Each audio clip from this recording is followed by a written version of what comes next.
Déclaration politique de l'Union sacrée Tanganyika.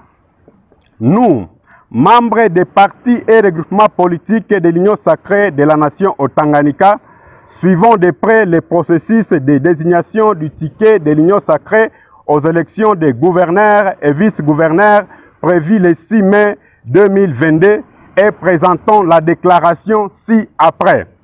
1.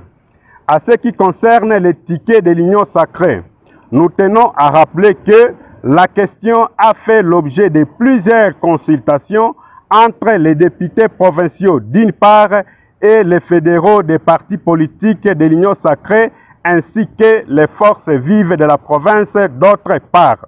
Le résultat est que Maître Fano Beya et l'honorable Christine Lukuka doivent porter l'étendard Union sacrée aux prochaines élections.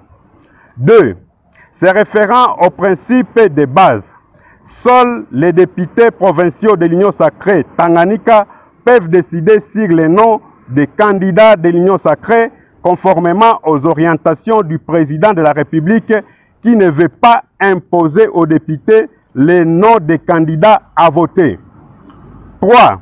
Nous réitérons notre soutien à la candidature de Maître Fano Beya et de l'honorable Christine Lukuka aux élections des gouverneurs et vice-gouverneurs de la province du Tanganyika. Cette victoire reste une opportunité majeure pour matérialiser la vision du chef de l'État Félix Antoine Tshisekedi dans notre province. Eu égard à ce qui se passe dans les réseaux sociaux, nous mettons en garde les personnes prétendument de l'Union sacrée qui se donnent le kilo de menacer les élus du peuple avec qui nous avions commencé la lutte pour l'installation de l'Union sacrée au Tanganyika, dont le parachèvement sera l'élection des gouverneurs et des vice-gouverneurs. 4. Nous fixons l'opinion tant nationale que provinciale sur les élections primaires qui ont été organisées à Kinshasa. Qu'il était organisé sur un quorum de 20 députés présents à Kinshasa, parmi lesquels plus de la moitié ont exprimé leur soutien à Maître Fano Beya Ngombe, et que donc cette histoire d'une certaine candidate qui aurait raflé 13 voix n'est qu'une falsification des faits pour distraire l'opinion. Jusqu'à preuve du contraire, l'Union sacrée Tanganyika compte 13 députés sur les 25 qui composent le Parlement provincial.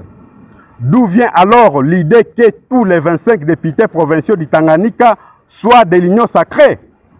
Ainsi, nous invitons les députés qui n'ont jamais adhéré à l'Union sacrée de venir formaliser leur adhésion auprès du point focal qui reste le passage obligé.